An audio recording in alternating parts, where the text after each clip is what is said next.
നോമ്പിന് ട്രൈ ചെയ്യാൻ പറ്റുന്ന ഒരു അടിപൊളിയായിട്ടാണ് ഇന്ന് കാണിക്കുന്നത്. ഒരു അടിപൊളി സ്നാക്കാണ് കേട്ടോ. ഉണ്ടാക്കിയെടുക്കാൻ വളരെ എളുപ്പമാണ്. വീട്ടിലുള്ള ചേരുവകളൊക്കെ മതി കേട്ടോ ഈ ഒരു സ്നാക്ക് റെഡിയാക്കി എടുക്കാൻ വേണ്ടിയിട്ട്.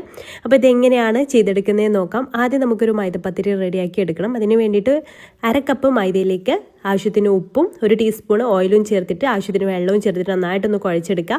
നന്നായിട്ട് സോഫ്റ്റായിട്ട് കുഴച്ചെടുത്ത ശേഷം 1 ടീസ്പൂണും കൂടെ ഓയിൽ ഒഴിച്ച് കൊടുത്തിട്ട് ഒരു 15 മിനിറ്റ് റെസ്റ്റ് ചെയ്യാൻ മാറ്റി വെക്കാം.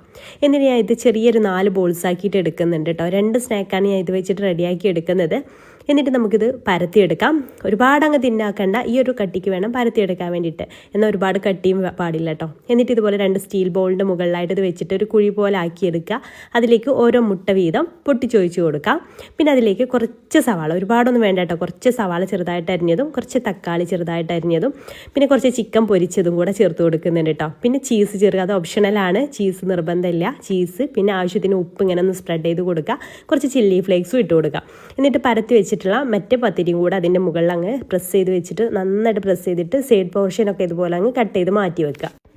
എന്നിട്ട് ചൂടായ എണ്ണയിലേക്ക് ഇതങ്ങ് കമിഴ്ത്തി കൊടുക്കുക കേട്ടോ. അപ്പോൾ ഇതാ ബോളിൽ നിന്നാണ് വിട്ടു പോരും. അപ്പം തന്നെ മറിച്ചിടരുത്. അടിഭാഗം ഒന്ന് മൊരിഞ്ഞ് വരുന്ന സമയത്ത് വേണം കേട്ടോ മറിച്ചിട്ട് കൊടുക്കാൻ. അങ്ങനെ 2 സൈഡും മൊരിഞ്ഞ് വരുന്ന ഇതുപോലെ നല്ല ഫ്ലഫി ആയിട്ട് പൊങ്ങി വരും കേട്ടോ. ഉള്ളിൽ മുട്ട ആയതുകൊണ്ട് തന്നെ ഇതുപോലെ പൊങ്ങി നല്ല സോഫ്റ്റ് ആയിട്ട് വരും. ചൂടോടെ കഴിക്കുന്ന സമയത്ത് പുറമേക്ക് നല്ല മൊരിഞ്ഞിട്ടായിരിക്കും കേട്ടോ. നല്ല ടേസ്റ്റാണ്. ഇഷ്ടമായാൽ ട്രൈ ചെയ്യണേ.